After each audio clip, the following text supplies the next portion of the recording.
Folks, I want to remind you of how my story of one rental at a time began. You've got my book on Amazon. Thank you very much. The reviews, the selfies, greatly appreciated. But my story of building a portfolio was one about recycling capital. A good friend of mine, Dion, was recycling or building cash flow. For me, it was stacking units as we move forward. And one of the things that I would absolutely consider doing is, hey, if I got a property in 2020 or 2021 with a 2.8, 3.1, 3.4% interest rate, I'm not refining that. I refied because I was frankly getting money and lowering my rate. It made sense. Today, it does not. So some of the things that I would look at is a second position. And one of the things great about having this channel is we bring on contributors who create products for it. So, Jonathan, what is Convoy Home Loans doing around seconds? So we kind of touched on it in the last video, but we are now, like, we were doing seconds that were kind of unattainable, DSCR seconds. So just based on cash flow, the rates used to be at like 14, 15. That was all you can get to.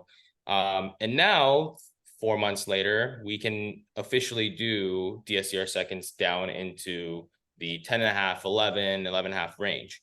So that makes it a lot more viable. Obviously, just listening to that rate, it's like, what the heck? That's a crazy rate. But, everyone has to remember, you're talking about a smaller loan, right? You're talking about a second loan, maximum LTV at like 75. So it's still good leverage where you have enough to cover if you've paid down your investment property a bunch and you don't want to have to refi the whole thing.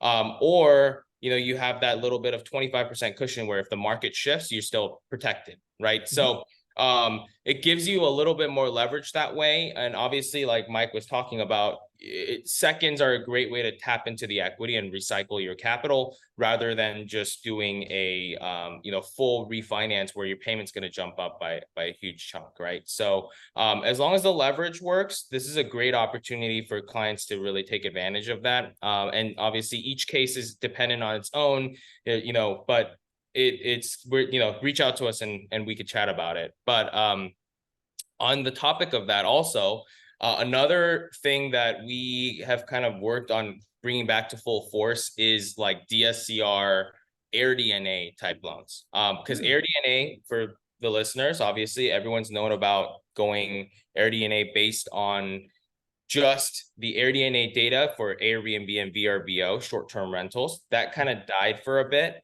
But now we've actually brought it back where we wanted to wait a little bit to bring it back because there's been a lot of like speculation and a lot of volatility in that Airbnb market. crash. Yeah, exactly.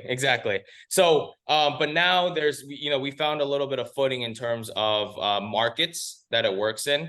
There's a bunch of caveats, but it does actually still work very well. We can use 80% of the AirDNA data, which is actually very generous. And there's a 5% haircut on the loan to value. So let's say it's a 75%, you have to put 70% max loan to value for these things. So there is a little bit of caveat there, but I think it's to protect the consumer more than anything, right? Because you investing an extra 5%, if worst case scenario you have to offload, will help you more than hurt you.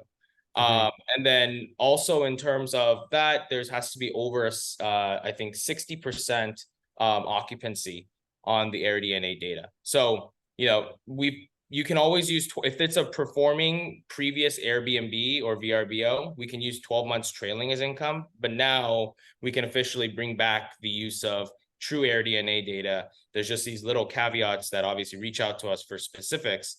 But in regards to that as well, because we want to kind of give back to the ORAC community, we also are rolling out a $500 appraisal credit at closing. Oh, wow. Or the ORAT family that wants to do these, DSCR loans with us. It won't apply to the seconds because the loan amounts aren't that big. We don't have any room there. But for true DSCR loans, we can absolutely try to, up to $500. We'll give you a credit back on the appraisal.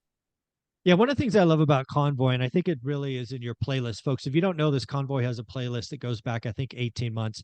You are constantly taking what the market gives you, finding out the needs of the clients, and I have no idea how you consistently, we're talking every week, and it seems like you guys are pivoting every week. It's quite impressive to watch from afar. So kudos to you.